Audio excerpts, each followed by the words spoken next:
হঠাৎ করে পেট খারাপ তিনজনের একসাথে কেন হলো? পেট খারাপ তো স্নান করে ফ্রেশ হয়ে নিলে ভালো লাগবে। পেট পুরো ফাঁকা। কোন দিন আমাকে না রাঁচিতে দেখতে পাও তোমরা, দুই দিকে দুই ঘাড়ে দুইজন নিঃশ্বাস ফেলছে, মানে সম্পূর্ণ ভাজার আগেই পরোটার উপর হামলে পড়েছে। তারপরে আমি বললাম আমি না রেশনের চাল আসলে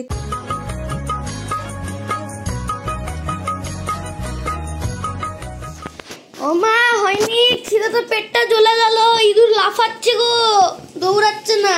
তিনজনের তিন রকমের, এটা একজন এই খাবে, একজন ওই খাবে, সে একজন সেই খাবে, তো দেরি লাগে না। Hello friend, good morning, welcome back to my channel Swapnapuran blog. আমি হাজির হয়ে গেছি তোমাদের সামনে আমার এক বছর স্বপ্নপূরণের স্বপ্ন নিয়ে। তোমরা সবাই কেমন আছো? আশা করছি ভালো আছো, আমরাও বিন্দাস আছি। তো আজকে হচ্ছে শনিবার, আর এখন কটা বাজে? এখন বাজে হচ্ছে 11:30। তো এখন থেকে আজকে ভিডিওটা শুরু করলাম। তো আশা করছি তোমাদের ভালো লাগবে। আসলে আজকে সকালবেলা না চন্দন অফিসে গেছে, না আমি সোনাকে নিয়ে স্কুলে গেছি। মানে আজকে সকাল থেকে না, কালকে রাত্রির থেকেই অর্ধেক রাত থেকে তিনজনেরই মানে প্রচন্ড পরিমাণে শরীরটা খারাপ, মানে পেট খারাপ হয়ে গেছে। হঠাৎ করে পেট খারাপ তিনজনের একসাথে কেন হলো আমি বুঝতে পারলাম না ঠিক। তো সব মানে শরীর সবারই খুবই খুবই খারাপ। চন্দনই বললো যে আর দরকার নেই স্কুলে যাওয়ার, ও যখন ডিউটি গেল না তো আমাদেরও, আর আজকে হচ্ছে হাফ স্কুল হবে, ওই জন্য আরো বললো চন্দন যে ছাড়ো, ছেলেটারও শরীর খারাপ, তোমারও শরীর খারাপ, ছেড়ে দাও, যেতে হবে না স্কুলে। তো ঘুম থেকে আজকে তিনজনেই অনেকটা দেরি করে উঠেছি। সোনা সকালে ভয়ের চোটে উঠেছে একবার 7টার সময়, তারপরে আবার আমি ওর বাবা আবার বলে শো শো, শরীর খারাপ শো, তারপরে আবার শুয়ে পড়েছে। তারপরে সোনা আবার উঠেছে মানে 9টা না 9:30, 9টায় উঠে আবার ও পড়তে বসেছে। তারপরে আমি উঠেছি, তারপরে ওর বাবা পরে উঠেছে সবার। তো উঠে তো খিদে পেয়েছে, এতবার করে বুঝতে পারছো মানে টয়লেটে যাওয়া হয়েছে, ওই জন্য সবারই খিদে পেয়েছে। তো চন্দন বললো একটু চা করো, লিকার চা কড়া করে, আর একটু চাল ভাজা দাও। তো ওই যে মুড়ি, প্রথমে ভাবলাম মুড়ি, তাও বললো চাল ভাজা আছে যখন, তো ওই যে দুইজনের জন্য চাল ভাজা আর আমার জন্য একটু মুড়ি মেখে নেবো, একটু খেয়ে তারপরে স্নান করবো। স্নান করিনি এখনো, খেয়ে এটা চা আর মুড়ি খেয়ে স্নান করে ফ্রেশ হয়ে তারপরে রান্না বান্না, মুড়ি না মুড়ি। তো চলো দেখতে থাকো সারাদিন, আশা করছি তোমাদের ভালো লাগবে। তো বন্ধুরা চা মুড়ি খাওয়া দাওয়া করে এই যে চায়ের বাসন পুরো মেজে নিয়েছি, আর এই যে এখানে রান্না সব গুছিয়ে নিয়েছি। এই যে দেখো এখানে নিচে ছোট আলু আছে, এই যে দাঁড়াও, এই দেখো ছোট আলু সেদ্ধ করে নিয়েছি। টমেটো হচ্ছে, টমেটো বলছি কেন, মানে সবেন ধুয়ে মানে ভিজিয়ে রেখে ধুয়ে রেডি করে রেখেছি। তো ছোট আলু দিয়ে, এই যে ছোট আলু দিয়ে আর হচ্ছে সবেন দিয়ে একটা নিরামিষ তরকারি করব। আজকে শনিবার, নিরামিষ জানোই তো। আর এখানে এই যে ছোট আলু আর শিম কেটে রেখেছি, এটা দিয়ে করব ভাজা। তো আজকে হবে এই সবেনের ঝোল আর হচ্ছে শিম আলু ভাজা। আর এই যে এখানে দেখো মশলা করে নিয়েছি, এখানে আছে হচ্ছে আদা, তারপরে কাঁচা লঙ্কা, টমেটো আর হচ্ছে গুঁড়ো মশলার জিরের গুঁড়ো, লঙ্কার গুঁড়ো আর হলুদ, তো পেস্ট করে রেখে দিয়েছি। তো এখন যাব হচ্ছে আমি স্নান করে এসে তারপরে রান্নাটা বসাবো, কারণ স্নান করে পুজো না দিলে বেশ মানে ভালো লাগছে না আর কি। যেখানে ভাতের চাল ধুয়ে রেডি করা, তো ভাবলাম যে স্নান করে এসে একেবারে রান্না করবো ঝটপট, তারপরে রান্না করে গরম গরম খাবো, কারণ পুজোটা দেওয়া বাকি রয়েছে। আর যেহেতু শরীরটা খারাপ, পেট খারাপ, তো স্নান করে ফ্রেশ হয়ে নিলে ভালো লাগবে, ওই জন্যই স্নানটা করবো এখন। তো বন্ধুরা আমার স্নান করে দেখো পুজো দেওয়া কমপ্লিট হয়ে গেছে। তো এখন একদম চলে যাব সোজা রান্নাঘরে। চন্দনেরও স্নান হয়ে গেছে, শোনা গেছে স্নানে, তো অনেকটাই দেরি হয়ে গেল। ওই যে শরীরটা খারাপ বললাম না, শরীর খারাপ হলে সব দিক দিয়েই দেরি হয়ে যায়, মানে ঘুম থেকে দেরি করে উঠলে সব দিক দেরি হয়ে যায়, এই হয়েছে ব্যাপার। তো চলো এখন হচ্ছে আমি তুলসী গাছে একটা ধূপকাঠি জ্বালিয়ে দিয়ে তারপরে হচ্ছে রান্নাটা বসাবো ঝটপট। সব কিছু তো গোছানোই আছে, অসুবিধা নেই, তাড়াতাড়ি করেই হয়ে যাবে। দেখো তাড়াহুড়োর সময় সব কিছুই একেবারে লন্ডভন্ড। সোনা তুই স্নানে যাসনি? আমি ভাবছি তুই স্নান করতে গেছিস। ভগবান, এই ছেলেটা দিন দিন এত ধ্যাত্রা হয়ে যাচ্ছে, কি বলবো এখন না, ওকে ভাবছি কি পেটাবো আমি, মুখে আর কোনো কথা বলবো না ওর সঙ্গে।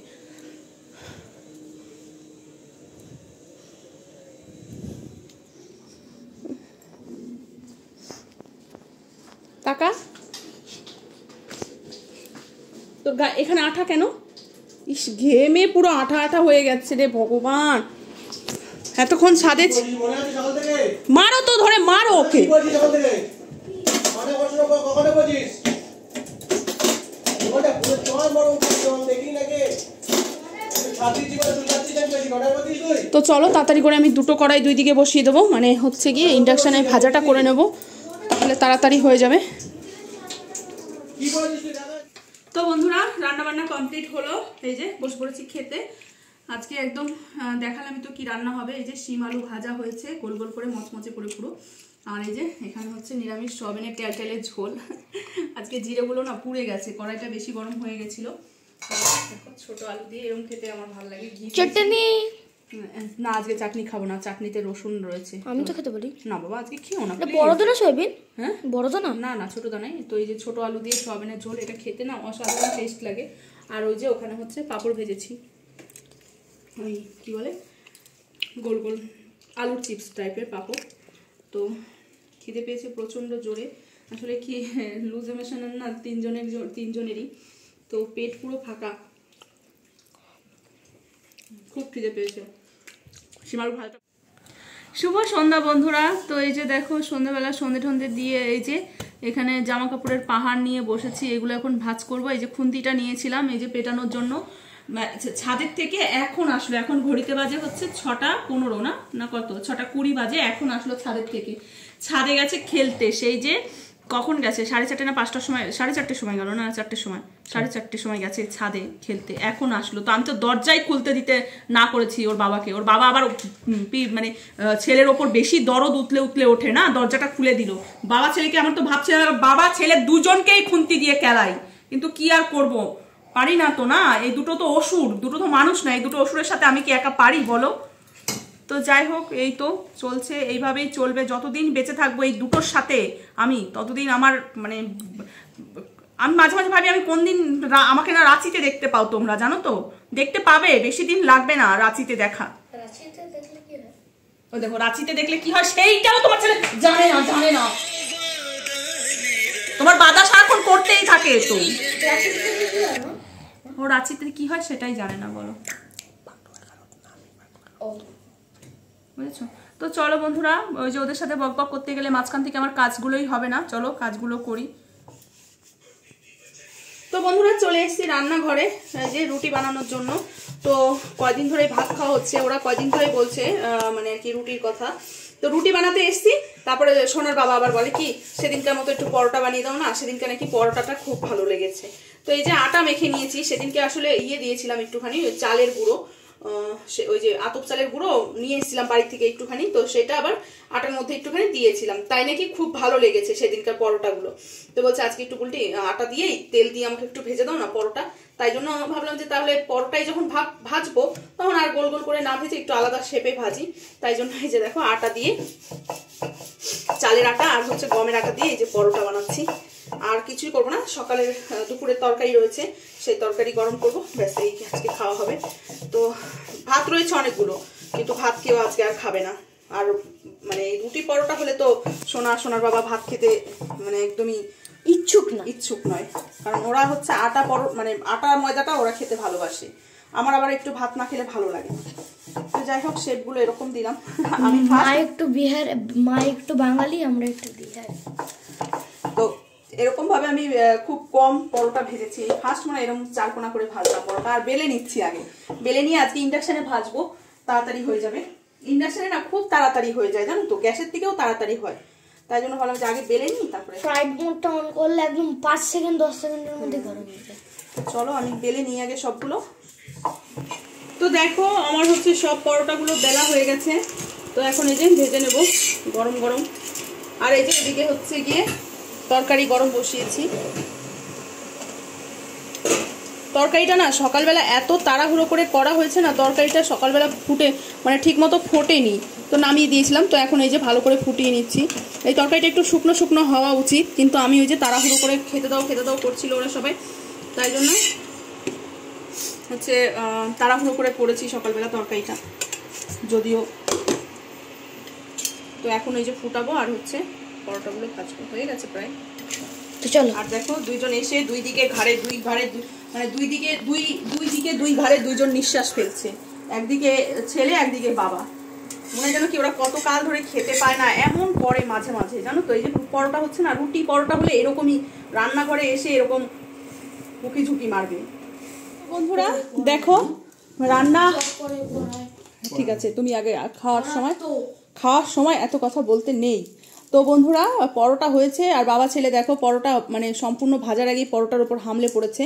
আর ওই যে সোনা নিয়েছে ধনেপাতার চাটনি কালকের, যেহেতু ওর মধ্যে রসুন আছে, ওরও খাওয়ার ইচ্ছা ছিল। খেতে পারো, রসুন আছে, কিছু হবে না, খাও খাও, খেতে ইচ্ছা করছে যখন খাও। তো আজকে যেহেতু এই বাবা তেল রয়ে গেছে ওইটা, আজকে যেহেতু শনিবার নিরামিষ, ওই জন্য চন্দনকে বলছি কিন্তু খাবে না। যাই হোক, তো এই আজকে খাওয়া দাওয়ার আমার এই যে দেখো সকালে মুড়ি মেখেছিলাম না, সেই সম্পূর্ণ মুড়ি শেষ করতে পারিনি। এই যে কতটা রয়েছে, এটা ভাবলাম যে মুড়িগুলো না এখনও পুরো দেখো, পুরো এত ভালো মুড়ি এইগুলো দেখো এখনও রয়েছে, দেখেছো? এই দেখো এখনও পুরো মানে মচমচে আর কি টাইপের রয়েছে, দেখেছো? আর হচ্ছে এমনি মুড়ি হলে পুরো একদম হয়ে যায়। তুই ওই হাত দিয়ে কিসের জন্য মুড়ির মধ্যে হাত দিলি? তো আমি খাবো হচ্ছে ভাত আর মুড়ি, আমার এইসব পরোটা মরোটা খেতে ভালো লাগে না। চলো তাড়াতাড়ি করে খেয়ে নিই। তো বন্ধুরা আমাদের খাওয়া দাওয়া কমপ্লিট হয়ে গেছে। খাওয়া দাওয়া করে এই যে বাসনপত্র ধুয়ে নিয়েছি, আর এখন ঘড়িতে বাজে হচ্ছে গিয়ে দেখো 12:30 বাজে, 12:30 বাজে, এখনো আমরা শুইনি। আসলে একটা সিনেমা চালিয়েছি, সেইটা দেখতে দেখতে খেতে বসে চালিয়েছি, দেখতে দেখতে এই টাইম পার হয়ে গেল। তো চলো, খুব ঠান্ডা লাগছে, হাত পা ধুয়ে আসলাম, তো বাথরুম টাথরুম করে হাত পা ধুয়ে এসেছি, খুব এখন কাঁপানি উঠছে। তো এখন করব বিছানাও করা হয়নি। তো চলো বন্ধুরা, আজকে আর দিচ্ছে না শরীর, ঘুম পেয়ে গেছে প্রচণ্ড পরিমাণে। এই যে তুমি এখন পটি যাচ্ছ কেন? হট করে সে কালকে রাতে মতো পালো। কালকে আমরা কী যে করেছি বলো, আসলে কি হয়েছে বলো তো, কালকে রেশন আনতে গেছিলাম, সেটা বলেছি কিনা আমি ভুলে গেছি। রেশন আনতে গেছি, এবার রেশনের ওখানে গিয়ে অনেক আলোচনা হয়েছে। এবার হয়েছে কি, এবার সেই শুনে কালকে রাত্রে করেছি, মানে রেশনের চাল অর্ধেক আর অর্ধেক হচ্ছে এমনি যে আমরা ভাত খাই সেই চাল রান্না করেছি, দিয়ে এবার খেয়েছি। ওরা বুঝতে পারেনি, সোনাও বুঝতে পারেনি, সোনার বাবাও বুঝতে পারেনি। এবার অর্ধেক রাত থেকে 3 জনেরই পেটটা খারাপ, তো 3 জনের একসাথে শরীরটা খারাপ। এবার ওর বাবা বলছে কি ব্যাপার, হঠাৎ করে 3 জনেরই একসাথে পেটটা এরকম করছে কেন, কামড়াচ্ছে। তারপরে আমি বললাম আমি না রেশনের চাল, আসলে কেন বলছি রেশনের চাল খেয়ে হয়েছে, কারণ এর আগে আমি যতবার রেশনের চাল খেয়েছি ততবারই আমার হচ্ছে এরকম, আমাদের 3 জনেরই পেটটা খারাপ হয়েছে। আসলে মনে হয় ওই চালটা না হজম হচ্ছে না, হয় না অভ্যাস, মানে অভ্যাসের ওপর সব কিছু না, আমরা যেহেতু খাই না হঠাৎ করে খেলেই ওরকম পেটটা গড়বড় করে। ভিডিওটা এখানে শেষ করে দেবো। আজকের ভিডিও তোমাদের কেমন লেগেছে অবশ্যই কমেন্ট করে জানিও, ভালো লাগলে লাইক করো, বেশি বেশি করে শেয়ার করো, আর আমার চ্যানেলটিকে সাবস্ক্রাইব করে দিও, ওই যে দেখো। আর যারা ফেসবুক পেজ থেকে দেখছো তারা পেজটিকে ফলো করে দিও। তো চলো বন্ধুরা, ফিরে আসছি নতুন একটি ভিডিওর সাথে কালকে ঠিক 3টের সময়। হ্যাঁ, ততক্ষণ তোমার সবাই ভালো থেকো, সুস্থ থেকো, চলো টাটা।